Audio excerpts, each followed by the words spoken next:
both coming off fresh records. Energy is leading the way to start this week. Plus, speaking of energy, Energy Secretary Jennifer Granholm will join us live here at Post 9 after ringing the opening bell, talking everything from oil prices to the reopening of 3 Mile Island.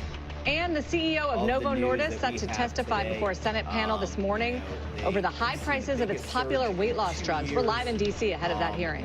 All right, let's start with the markets. And, of course, what is a record run that continued yesterday? Bob Bassani, nice to have you here at the desk. And a good way to start the morning in terms of just give us a sense here as to where we are, what you expect as we wrap up September. This week, as I have listened to you, typically not a great one for the market in terms of history. There are two really bad weeks, and we are in them. Last 2 weeks of September are traditionally the worst 2 weeks of the year. And, of course, so far, everything's been wrong. September is also the worst month of the year. Normally, it's down 1–2%. Last few years, it's been down 4%, and yet we're up 1%. So this tells you about the value of being careful about thinking that events that happen in the past necessarily predict the future. With all that said, I think there's a lot of reasons to be positive. We've talked about this a lot here. The Fed is in easing mode. That is a huge positive right now. The economy, there is no recession that is going on. You could say a slowdown, but there is certainly no recession going on. Inflation is declining. Earnings are growing. Yes, there are some negatives that are out there. Jamie Dimon highlighted one of them today, but we talked about the seasonality factor that generally weighs on stocks in September and into October.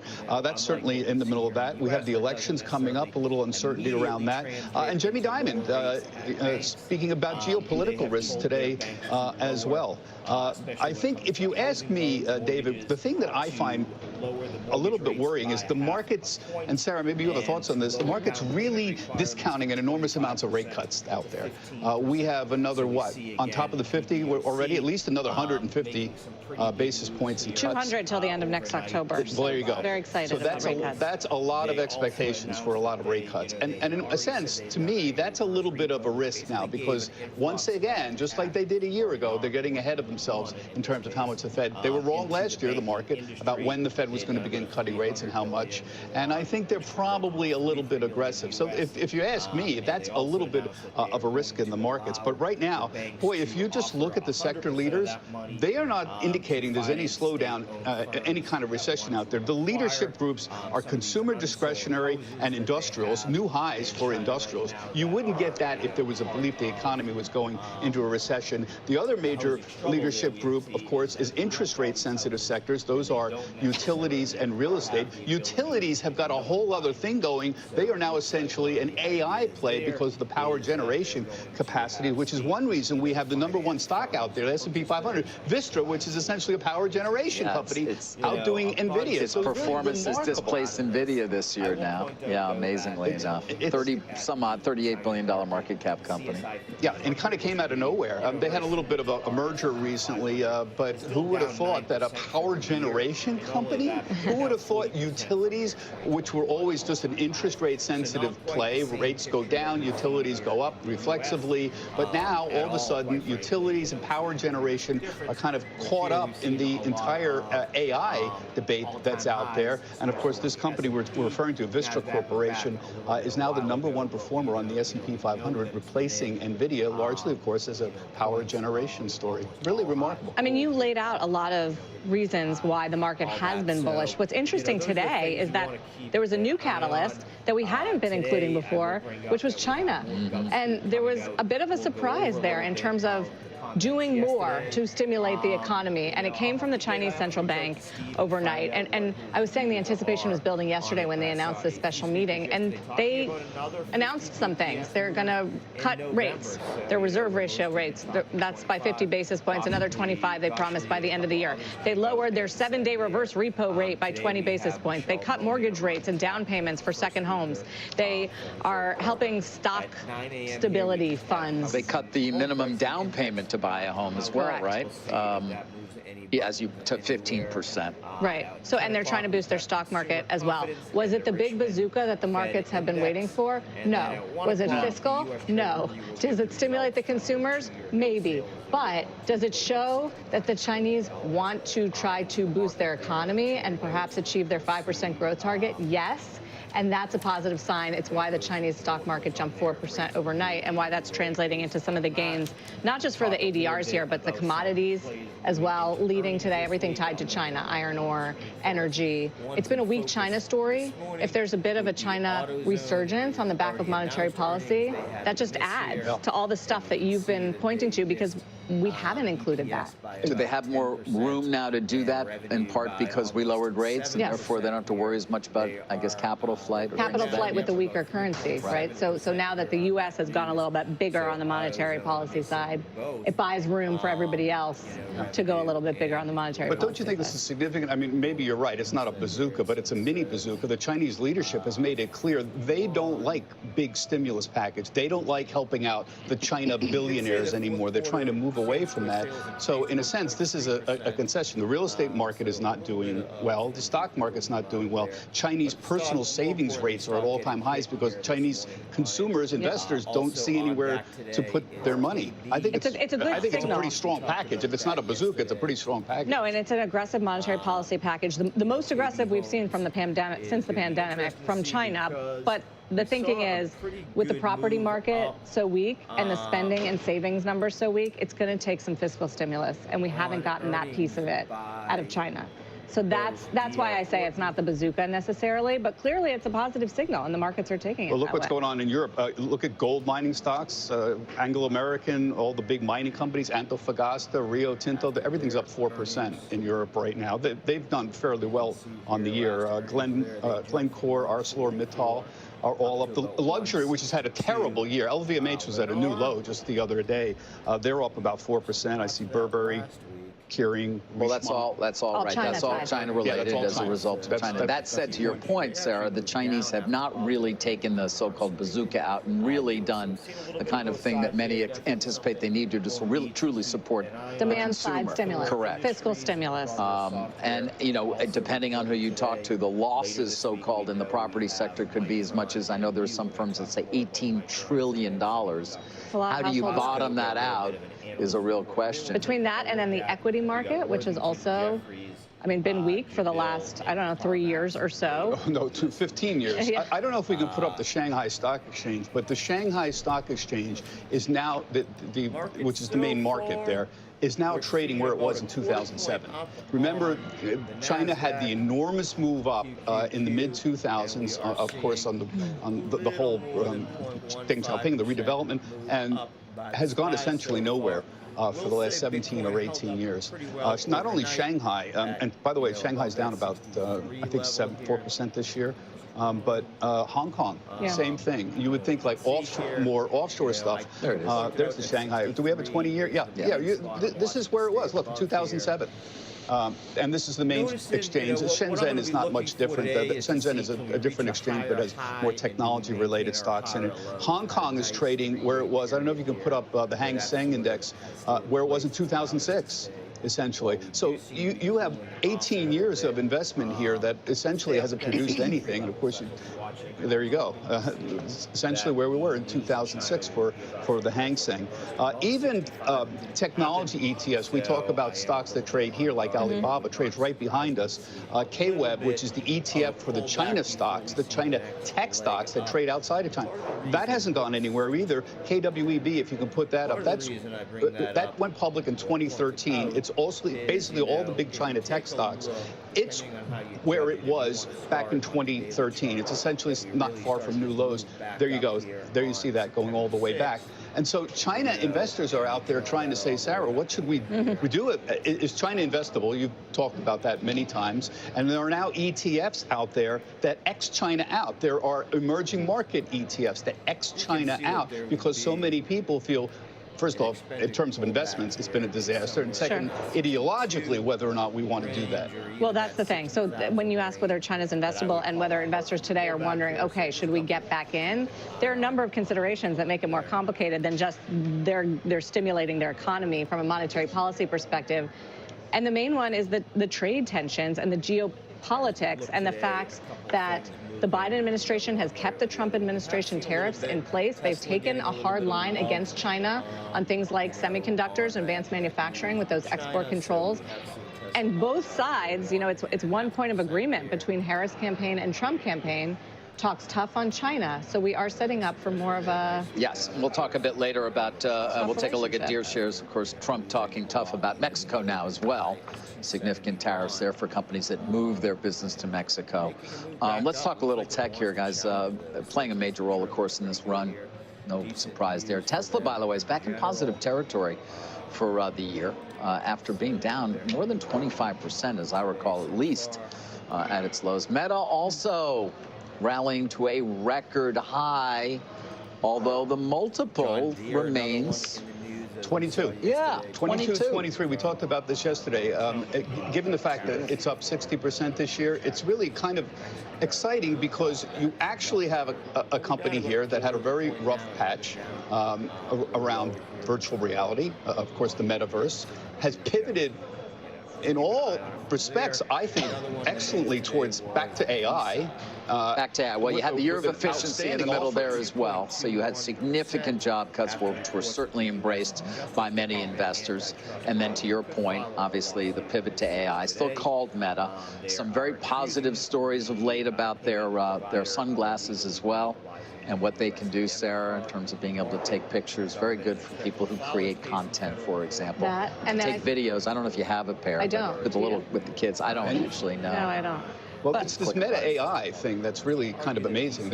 Essentially, it's helping go into all of their products and essentially be able to ask. So, you can go down Facebook now and just have a Meta AI overlay and really help you answer questions. That, to me, is really remarkable. That's the pivot. Well, the idea that you'll have these glasses on and you can I can look and they'll tell me everything I need to know about Bob Pisani. Not that I don't already, but of course. You already know too much. Yes, I probably do. I wouldn't share it, though. And in the voice of Judi Dench. And in the voice of Judi Dench, right? Yeah. Here's the celebrity voices for Meta's AI chatbot. It's an eclectic mix. John Cena has a ton of fans.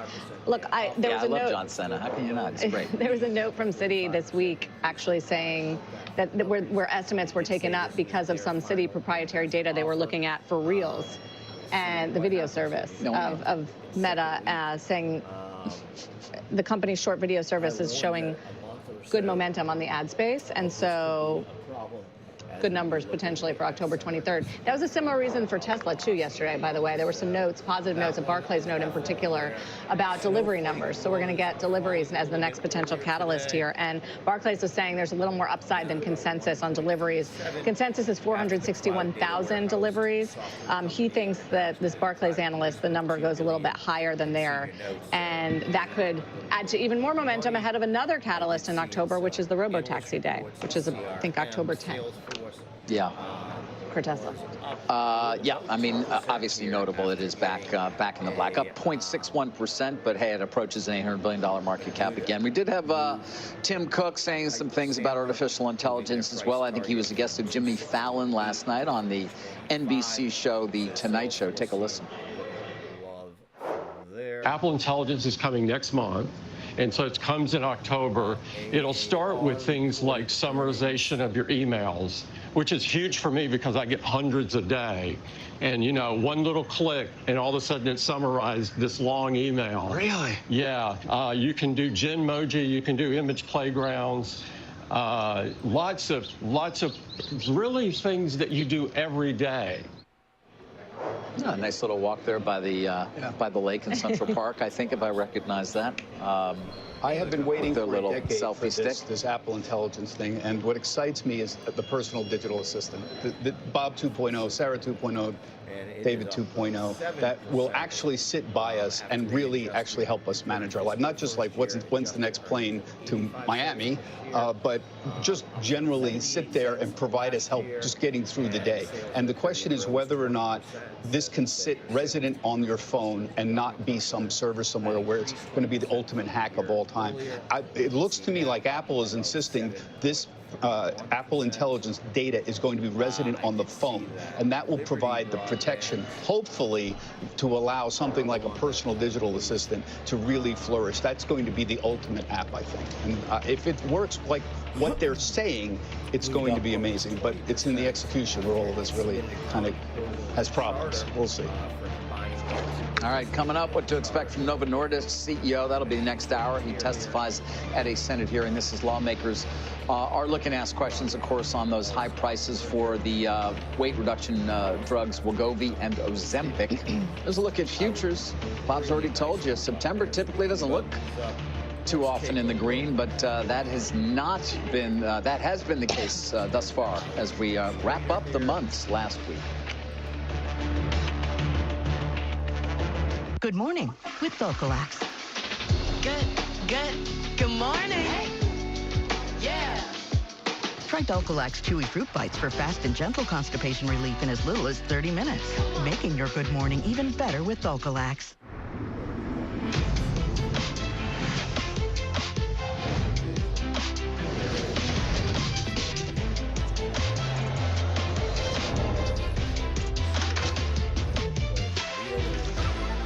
You're a leader. You have a vision. But do you have visibility? With Smartsheet, you do.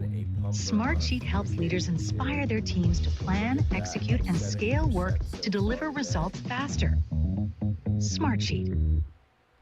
Ever worry that you're drinking too much? Take back control with Or Health. Or Health provides access to medication proven to make it easier to drink less, or to quit drinking altogether. Qualify for treatment today at orhealth.com. I can't believe you corporate types are still calling each other rock stars. You're a rock star. We're all rock stars. Oh, look at my data-driven insights. I'm a rock star. Great job putting finance and HR on one platform with Workday. Thank you. Guys, can you keep it down? I'm working. You people are... Hand over the air guitar. We saw yesterday, and, you know, the Fed's golden was...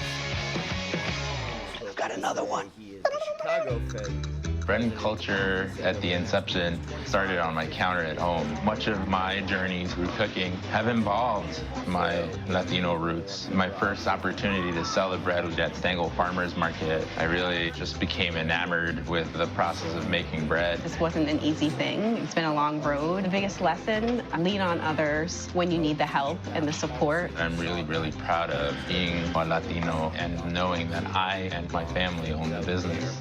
And, you know, over the next 12 months... What if you never had to worry about what you could do? Because you could do anything. Anywhere could be the center of everywhere. And boundaries only existed to be pushed. So the only limit you faced was how big you could dream. What would you do then? Some pretty cool stuff, I bet. Yeah, that'd be some life. That'd be life unlimited. What's going to happen? Looking for a career that's high in demand and allows you to work anywhere in the country? Look no further than an associate's degree in logistics and supply chain management at the University of Northwestern Ohio. Be the mastermind behind the seamless movement of goods worldwide. From trucks to ships, we've got it all covered. With a mix of business, marketing, and hands-on experience, you'll be ready to thrive in this dynamic field. Get the degree that will get you the job at the University of Northwestern Ohio. So, you know, what can we sort of start to... CEO of Novo Nordisk heading to Capitol Hill in less than an hour, set to testify on Wegovy and Ozempic prices. That would be before the Senate's Health, Education, Labor, and Pensions Committee. It's chaired by Bernie Sanders. Angelica Peebles joins us. Tell her what we can expect, Angelica. Yeah, David. Novo CEO Lars Fjorgård Jorgensen planning to make the case that Ozempic and Wegovy are worth paying for. Jorgensen saying that no single company can solve the challenges of the complex U.S. healthcare system. He doesn't go quite as far here as he does in his written statement, where he clearly names PBMs as the problems. He plans to promise that Novo will work with the committee on policy solutions to address the structural issues that harm patients to drive up costs, and that Novo will never stop working to cure diabetes and obesity. What's not in here, though, is a direct acknowledgement of the price of Wegovy and Ozempic in the U.S. versus other countries. Senator Bernie Sanders pointing out that obesity drug Wegovy goes for $1,300 a month in the U.S., while it's available for just $92 in the U.K. Jorgensen planning to spend a lot of time on the decades of work that have gone into developing Ozempic and Wegovy, and he'll also touch on the $30 billion that Novo's spending on manufacturing the drugs. He'll also get into how much the diabetes and obesity cost the U.S. every year, making the case that these drugs are worth paying for. And he mentions that hopefully soon Medicare will cover Wegovy for seniors without addressing how Medicare will actually pay for that. So we'll expect to hear more on that, guys. Angelica, you know, that differential in price, though, for the countries that have nationalized health services that I guess pay in a different way. I mean, in a sense, the U.S. consumer seems to be subsidizing the cost of drug development so that these guys can buy it more cheaply than we can. So I'm sure what you'll hear, and they talk about this a little bit in the testimony, is that the prices are not necessarily apples to apples. So even though Wegovy is $1,300 a month, that's what the list price is, the price that PBMs pay is actually much lower. And in the testimony, they talk about how the price of Ozempic, the net price, has actually gone down about 40% since that drug was launched a few years ago, and Wegovy is tracking similarly. So they're going to make the case that you can't directly compare these, and that the price is already coming down, and also that Medicare could soon negotiate the price of Ozempic, and also there's this competition in the private market from Eli Lilly and other companies. So they're making the case that the price is already coming down, and you can't directly compare what we pay here versus what we pay in other countries. Right. Can they also make the case in terms of the healthcare costs that will be saved as a result of people obviously not being as fat and therefore not having as many health complications that come along with that? Yeah, you see that in the written testimony where they talk about all of the prices that we pay. I think it's something like $2 trillion, the cost associated with obesity here in the U.S., saying that this is worth paying for. But again, these are expensive drugs. If everyone who needed them was on them, there's a real question of can we afford that? And I expect that you'll hear a lot about that today. And I'm sure there will be a direct question on, you know, will you lower the price of these drugs? All right, Angelica, thanks for getting us ready. We'll obviously monitor it, certainly the Q&A as well. Angelica Peoples back in D.C. for us. Still to come, Energy Secretary Jennifer Granholm will join us here at Post 9. Oil prices, 3 Mile Island, among the issues we're going to discuss. Take another look at your futures as we head into the opening bell. We're pointed higher again. Dow futures up almost 100 points. S&P futures up 9, building on these record highs we've seen in the market lately. More Squawk on the Street when we come right back. Allergies? With Allegra, they won't stop me. That's because nothing beats Allegra for the fastest, non-drowsy, 24-hour allergy relief. Choose Allegra.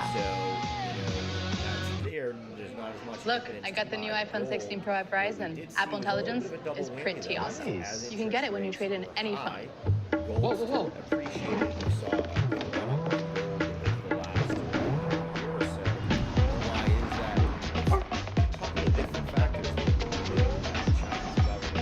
Now every phone can be the new iPhone 16 Pro at Verizon. Just trade in any phone in any condition and get iPhone 16 Pro on us. Only on Verizon. It's time to grow your business. Create a website. How? GoDaddy. Coding? Nah. But all that writing? Nope. AI. Done. Built. Let's get to work. Create a beautiful website in minutes with GoDaddy. Tommy John is for men who value themselves and their comfort, who want fabrics that are lightweight, breathable, and insanely soft, with stay-put waistbands that adapt for the perfect fit. 360-degree stretch prevents ride-up and supports any move you make, and mind-blowing innovations like our Quick Draw Fly. We've also reinvented loungewear. Yeah, loungewear. You can trust our thousands of 5-star reviews, because Tommy John knows how comfortable you want to be. Go to TommyJohn.com for 20% off your first order. In a rapidly growing $21 billion market, Laser Photonics, on the NASDAQ as LASE, is a vertically integrated manufacturer and R&D center built on 40 years of history, providing cutting-edge systems like our AI-capable robotic cell and revolutionary solutions for material processing, semiconductor production, and counter-drone technology for the defense industry. Visit our investor portal at buylase.com. Since my Citi Custom Cash Card automatically adjusts to earn me more cash back in my top eligible category, suddenly life's feeling a little more automatic. Like doors opening wherever I go. Even the ground is moving for me. Y'all seeing this? Wild. And I don't even have to activate anything. Oh, automatic sashimi. Earn cash back that automatically adjusts to how you spend with the Citi Custom Cash Card. Wednesday, September 25th. Join CNBC's Women and Wealth. Hear from financial experts on advocating for yourself and funding your future. Register for free at cnbcevents.com/women. Interest rates, you have to start to watch out for. Got an opening bell just a few minutes away. Let's take a look here at some of the SP gainers, at least when we start trading. You can see those are almost solely, if I'm not mistaken, China related, whether it's copper, whether it's lithium, whether it's gambling and or buying cosmetics. They are all the beneficiaries, at least, of this stimulus, right? I guess you call it stimulus for sure, Sarah. Lots of easing. Monetary policy, mortgages. They're trying. Yeah, they're trying, but not what a lot of people kind of said they need to do. Let's take a break. We'll be right back.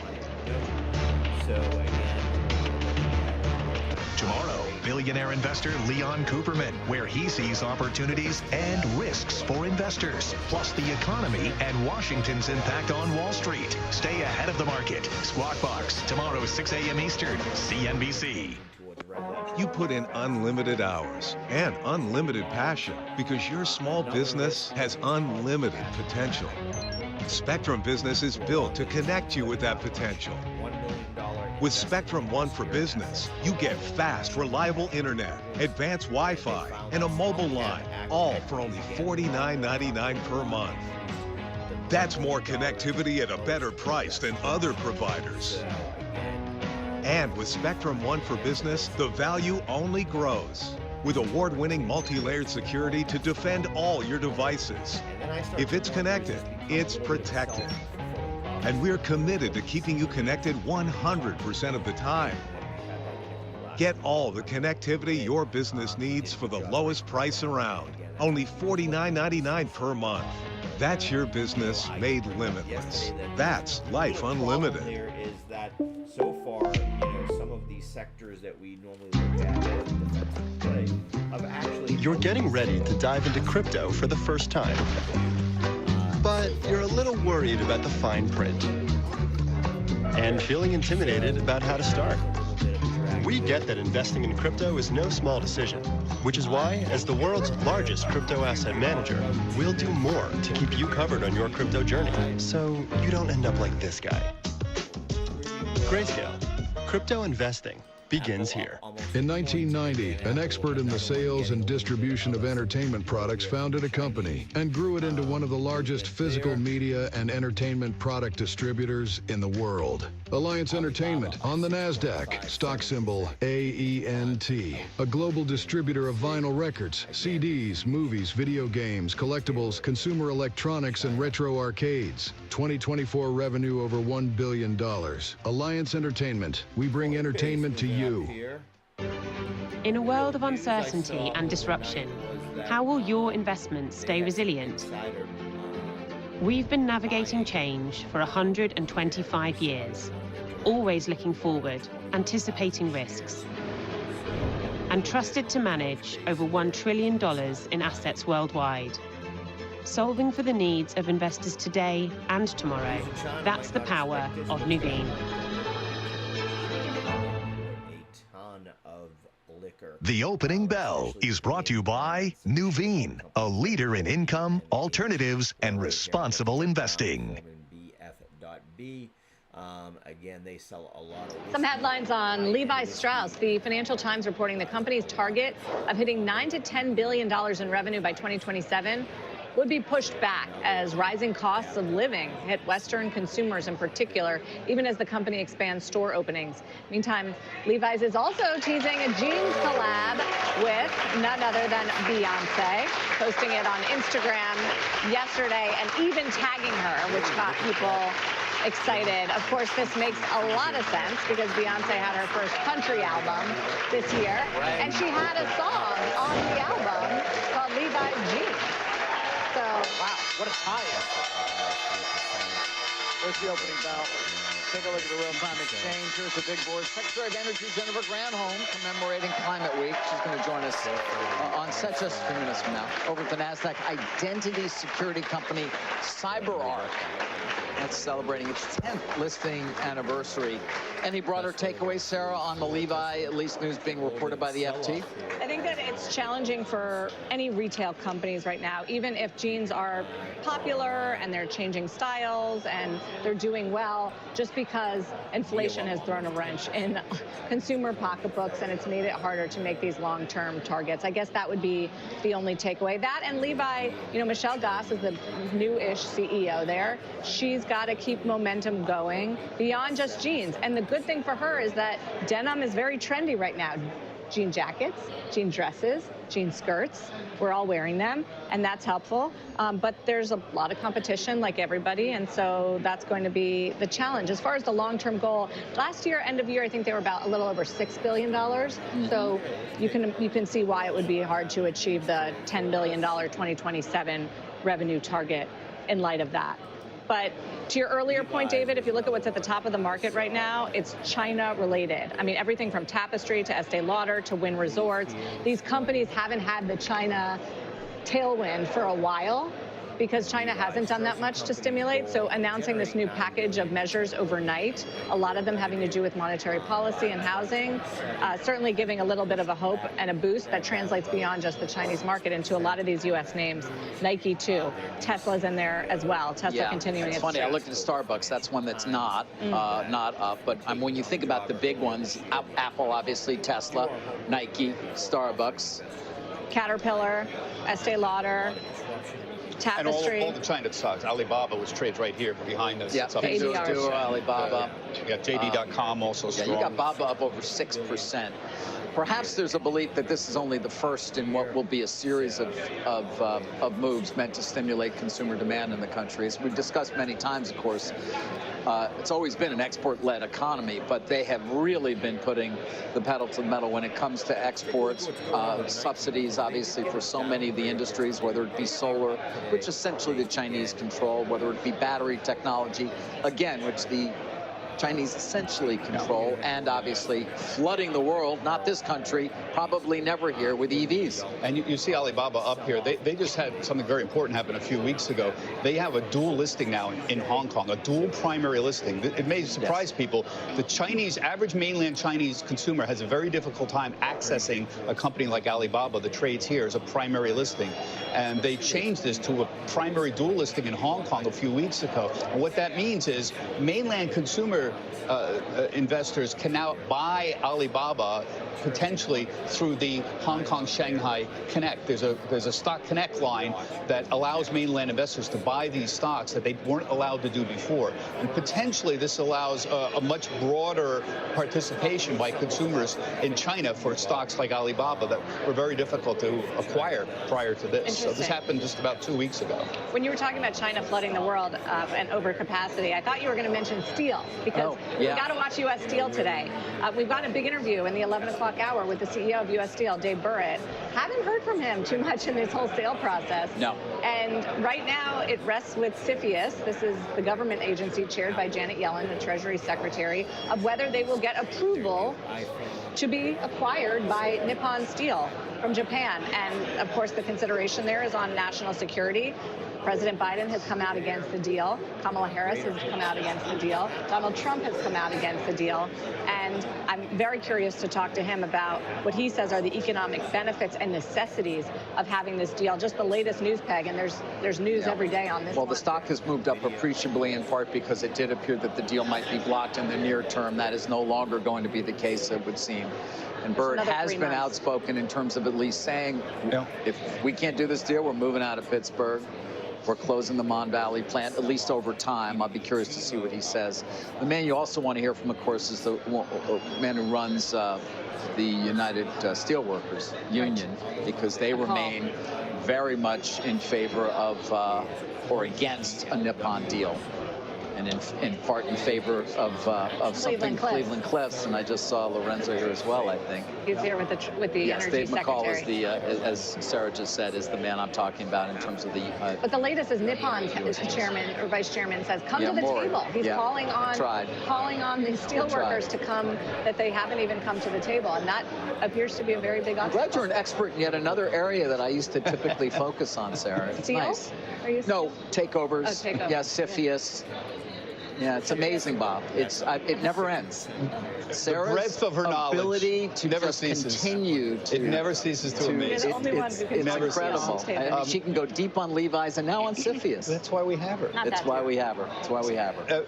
If you can see the China influence here. Metals and mining stocks up, energy up, materials all up.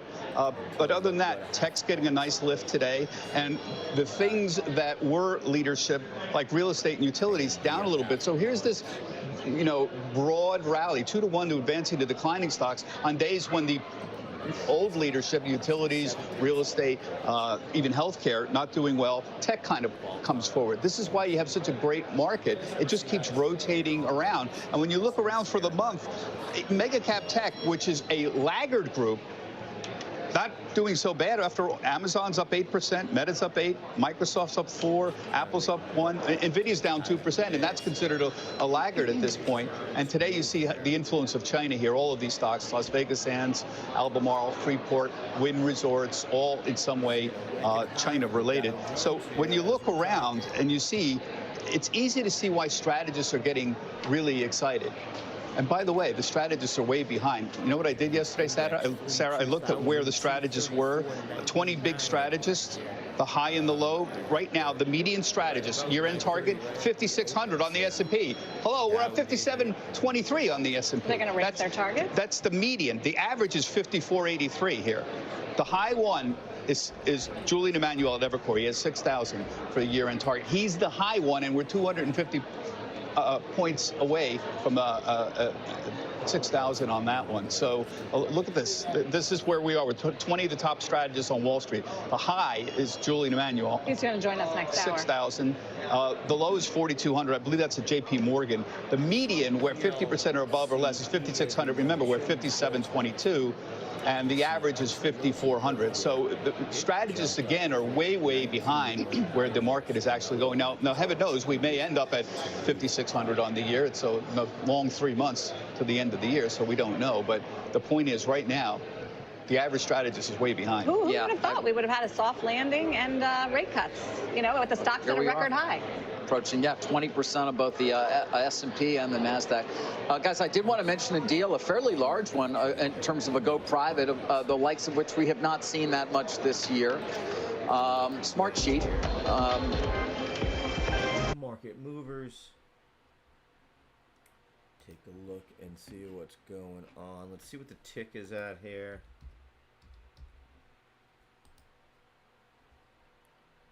So we are positive on the tick here. We've seen as high as plus 409 right now at about 160.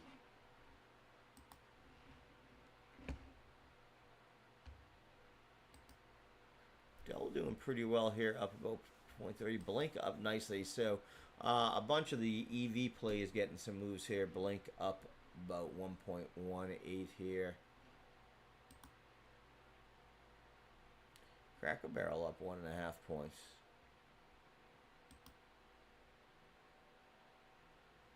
Ferguson, another one of those pumpers that we've seen, up 2.49 here. This could be an interesting one. It gets above 206. It's got some decent move to run here.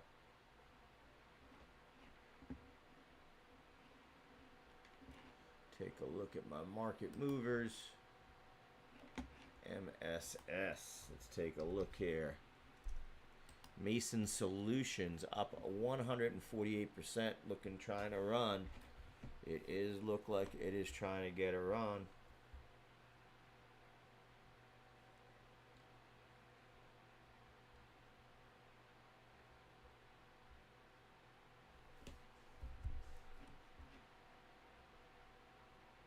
Also seen SEEL, another pumper here, Selos Therapeutics. up 130%. That one's still running here. You could get a chance here if it breaks that 0.458. It's got a little bit to do. Question here is, do we run into the problem?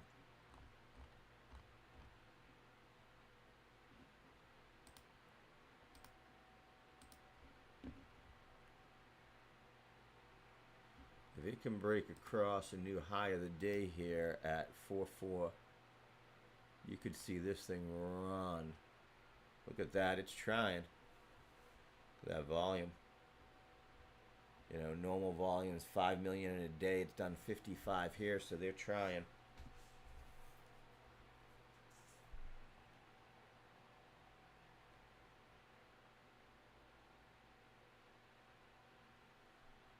So there it goes. That's what we're talking about. It breaks through that. You can see an explosive move to the upside here.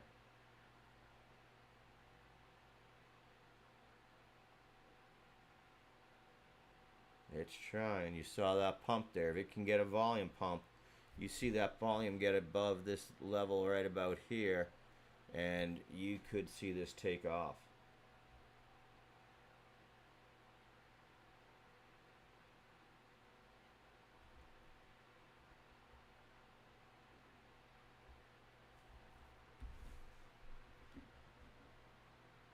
Feel really getting really juicy right here. We'll come back to that. Let me add that to that watch list. Seal. Another one we want to put on there is BNZI. BNZI.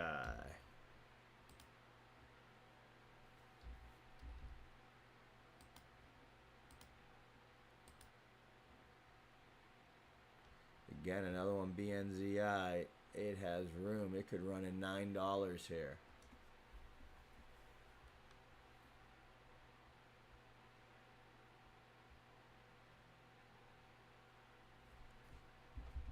BNZI here. That could be a runner.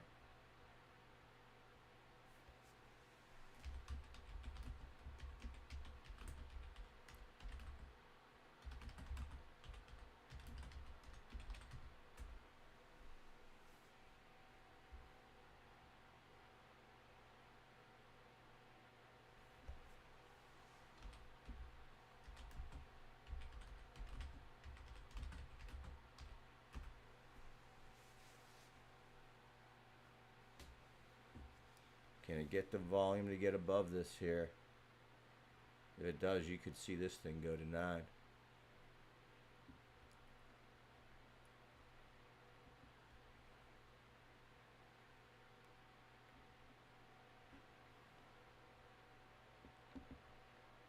VBEC is another one.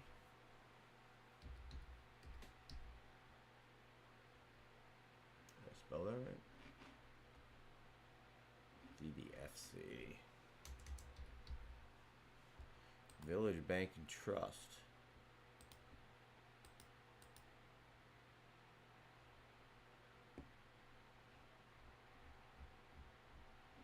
Oof.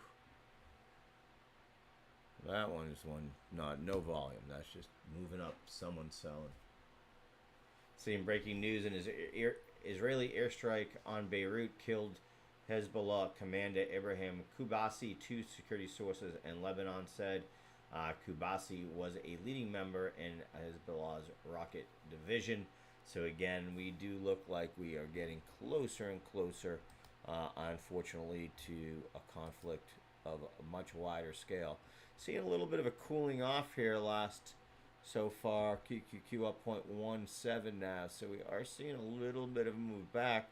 What I am seeing pick up, though, in its place is, again, small cap having a little bit more love here. The rut up about 0.37 so far this morning. Bitcoin also up about a half a point here. So far holding up pretty good. Could be a fun day to play around with MSTR. One of my favorites, MicroStrategy. Michael Saylor's company, which really ends up being a leverage play on Bitcoin, up about a half a point so far. If we see Bitcoin move, it could definitely get a nice move And on the technicals, you can see here, break above 152.58 gives it some good upside.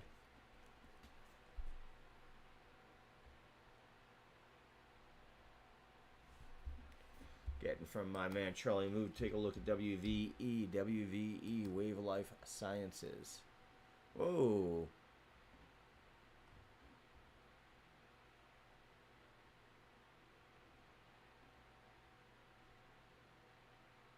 That one moving up nicely here.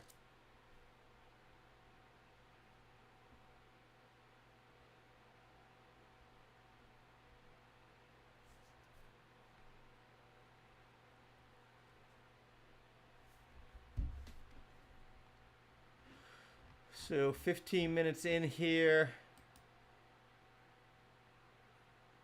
I don't know which way we got. I think we should see a pretty green day overall. I don't think we shoot out of the rockets here. The question is going to be, can the Chinese plays hold up? Because especially in the big names. So will Apple hold up? Will Tesla hold up? Will Alibaba hold up? You know, those are the ones that I think are going to lead us. Nvidia in the same boat there, but Tesla now up 2.5%. So it's trying to move back up. You could see Tesla move towards 260 today if it can make this move. Don't fade the Musk.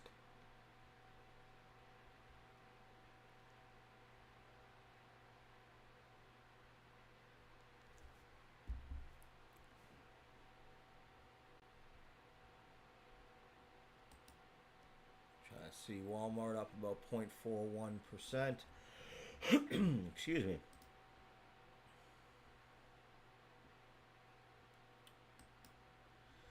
We talked a little bit yesterday about what's happening over in Europe between Italy's Unicredit and Berlin's Commerzbank. We're seeing more and more arguments there. The battle for that bank is sort of heating up.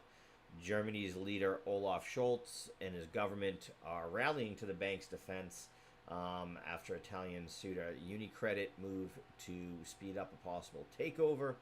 Unicredit seeking to create a banking champion with nearly 1.5 trillion in assets. If this deal was to be successful, it could help trigger a long-awaited wave of mergers and acquisitions in European finance, the way that we have seen that here in the U.S. You know, Unicredit said on Monday that it bought financial contracts that could more than double its stake in Commerzbank to 21%. Hours later, though, Berlin sort of hit back, and speaking in New York, Chancellor Scholz said that unfriendly attacks and hostile takeovers were not good.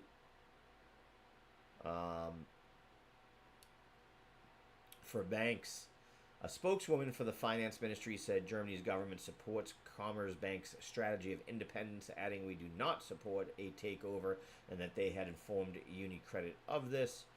Commerzbank's shares had sunk after the government sought to, you know, put a nil to this. So it's one to keep an eye on as, you know, banks in Europe sort of need to consolidate, it looks like, to, you know, be able to compete.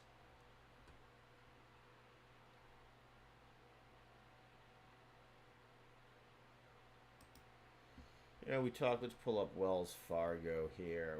We talk a lot about, you know, regulations and improprieties and issues, and as someone who comes from the crypto space where we get a lot of critique, and rightly so, that some in the industry, especially some of the leaders in the industry, weren't doing their job when it came to, you know, their AML, anti-money laundering controls and such. But what I want to point out is this isn't a problem that is a crypto problem.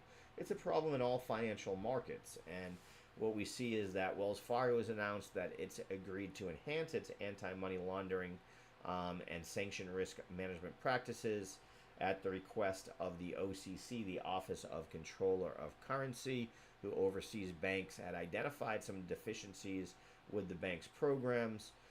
So the OCC announced that on Thursday they entered an agreement with Wells Fargo. The bank must obtain the regulator's approval of its program for assessing anti-money laundering and sanctions risks on all new offerings as well as provide notice before expanding their offerings. So very similar to you don't play with the crypto companies unless you talk to us. Them saying to Wells Fargo, you don't sort of get involved in the world of AML or make any changes to your AML setup unless you talk to us first. The shortfalls they pointed out included suspicious activity in currency transaction reporting, their due diligence of customers and customer identification, and beneficial ownership programs. So, that's a pretty broad spectrum of the different parts of the banking industry and AML. The bank said it is working to address that, but you can see here on the daily chart, it got hit yesterday and continuing to see a little bit of weakness, sort of even today. But, it just sort of goes to, this is, things that I keep an eye on and that I'm watching because it's just so much scrutiny brought to crypto and others. But sometimes, it's the big companies in front of us that are causing these issues.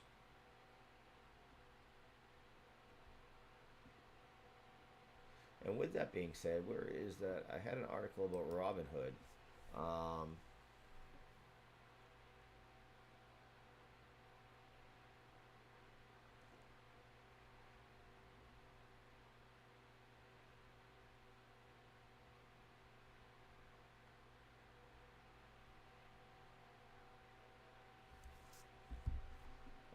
And what I thought was interesting is there was a good article done in the Wall Street Journal that talked about, the prices of options. And it surprised me because I am one that was using Robinhood at one time to do options because they tout these, transaction fee-less, or free option trading. But what has happened is that finance professors at the University of California, Irvine, and Washington University in St. Louis did their own study, and they used their own money, and they carried out 7,000 trades at 6 brokerage platforms from March to June.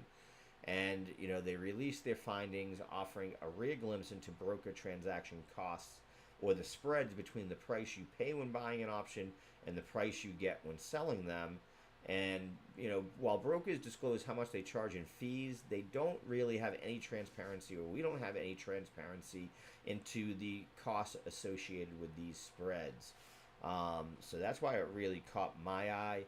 It said even after accounting for higher fees at other brokers, Robinhood's customers still get a bad deal on most option trades, the authors concluded. Interestingly, Vanguard came up as their best performing broker in the study, followed by Fidelity. I will say Robinhood has disputed these findings, but where there's smoke, there's fire is what I say a lot when it comes to these type of things. And in the study, the professors repeatedly bought and sold options on 18 popular stocks and ETFs. They executed the trades simultaneously at each broker, and then compared what the actual prices they got were. So not only what was their transaction fee, but let's say they were trying to buy a, $200 call option on Tesla, what was the actual price of that option on each of the exchanges have executed at the same time. They also, so I told you they did Vanguard, Fidelity, Robinhood. They also did E-Trade, Charles Schwab, and TD Ameritrade, excuse me.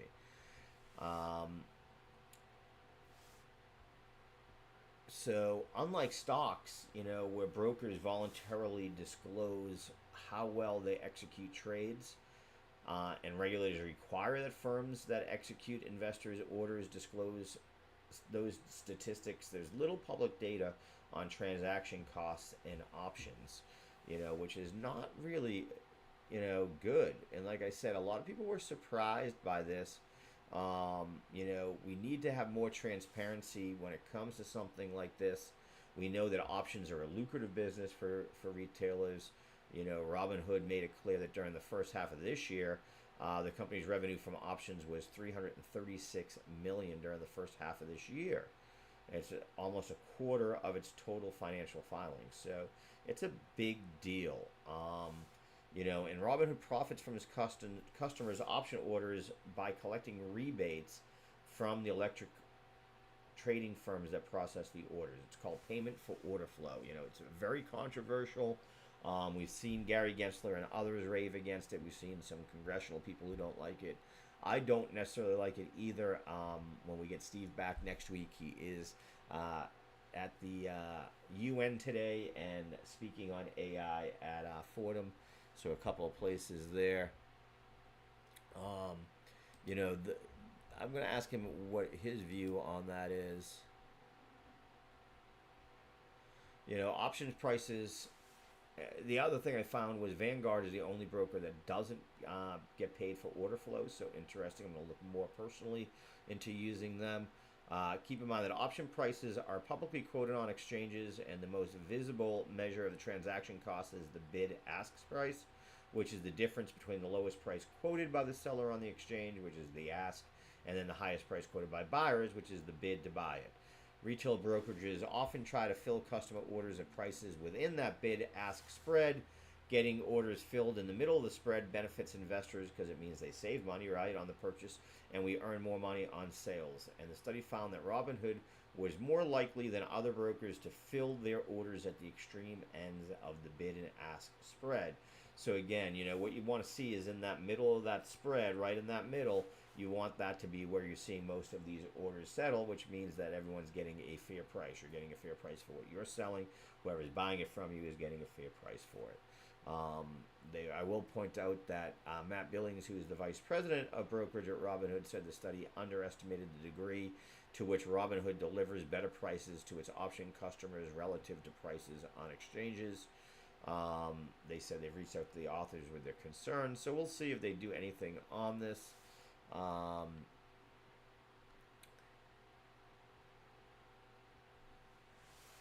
So that, you know, that was a big thing that they were looking at.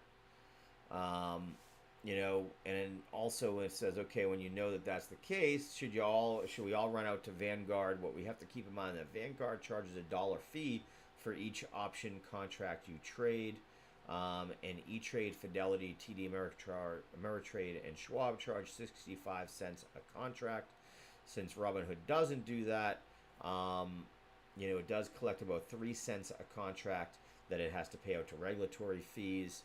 So when factoring in fees, Robinhood is the cheapest broker for options with a bid-ask price of less than 1 cent spread. But for wider spread, which is the majority of options, especially when you get into the well-traded ones, that, you know, you'd be better off using Fidelity or Vanguard. So just something you might want to look at is really taking a look and seeing what the price is. Do a little paper trading between the different exchanges to see what works in your favor. Okay, we are at about 2 minutes before 10 here. Definitely seeing some sell-off here. SPY is down now negative. The RUI, which is the small cap 1000, has gone negative. Tech is keeping QQQ moving. We're still up about 0.12, but we have been sliding downward towards the lows of the day. Let's see what's happening individually. Seeing a little bit of a pullback here now on those chips that were moving us up. Alibaba's holding up okay though. Still up about 5%, but we're seeing a little bit of a slide back. Makes sense on some of these ones that had moved up tremendously in the pre-hours, especially the Chinese trade, as people still digest that they're, you know, this isn't the solution to, you know, all of a sudden buoy China's economy completely. It's a start, so, you know, that's good, but we'll keep an eye there. FedEx up 2.2% here.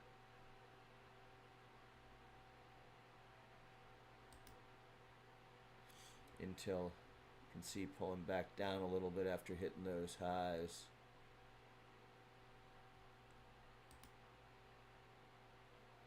Nvidia back towards the middle of its trading range so far today. Nike losing some steam here, so we are seeing some of them lose steam. Even Timo, so we're seeing that trading about the midpoint of its trading range so far this morning. Qualcomm still performing pretty well though, up about 1.41. MSTR, I said I like that. Moving the wrong direction so far here. Could get a decent opportunity for a pullback here this morning with some opportunity for some buys moving into the afternoon. I will mention we do have Jeremy Vreeland coming on today at 11:30 for his live stream on the watch list. Jeremy is a contributor to Quasar Markets from Bullish Bears. He will be solo today or have one of his other Bullish Bears moderators on with him, not Matthew Tuttle. He is off today. Then at 1 o'clock here on the East Coast, we're going to play Scott Bauer. We're very proud to be able to partner with Prosper Trading Academy to bring you Scott Bauer's daily market minds. So that we are very excited. In fact, I actually have, where is my list of what we have so far today coming up.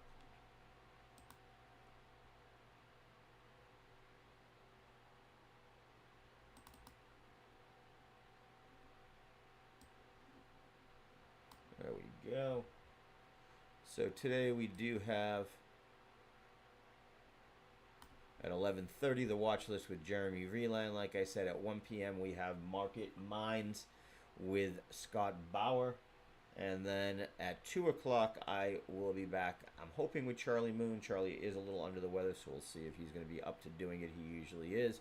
We have our Dips to Rips podcast where we talk about everything on the micro pumpers, crypto, tech stocks, and everything else that has to do with technical analysis. So we have a really full day for you here today at Quasar Markets. I will be back in, as I said, at 2 o'clock with Charlie to do the afternoon update, and we will see you all then. Thank you so much for joining me again. Howard Hondo Greenberg, your host at Quasar Markets, and we'll see you a little later on.